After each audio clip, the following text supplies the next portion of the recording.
भने ती 73 वर्षकी प्रधानमन्त्री भन्दा त मै देन हो कि होइन? अनि के भने त स्वतन्त्र पार्टीले के गरिदिएको त अनि के जनतालाई झुक्क्याउनु खोजेको? पहिले हजुर ठगी मुद्दाबाट सफाई त लिनुहोस्, हेरौँला हामीले, विचार गरौँला। अब अर्को कुरा, यो अन्तर्गत सरकारको काम दुईटा मात्रै हो, बुझिराख्नुहोस्। एक, भदौ 23-24 गतेको घटनाको छानबिन गर्ने, दोषीलाई कारवाही गर्ने।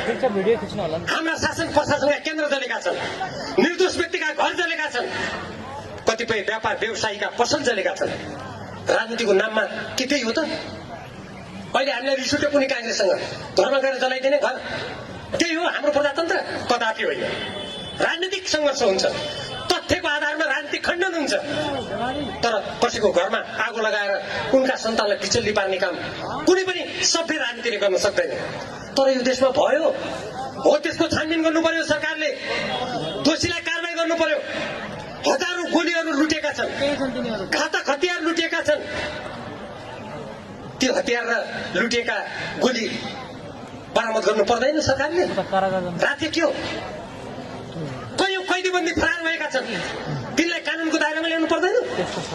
अनि यो सरकारले पहिलेकाले यस्तो गर्यो उस्तो गर्यो, पार्टी चाहिँदैन भनेको थियो, अनि अहिले यो अन्तरिम सरकारले दुईटा असमान सन्धि गरिसक्यो।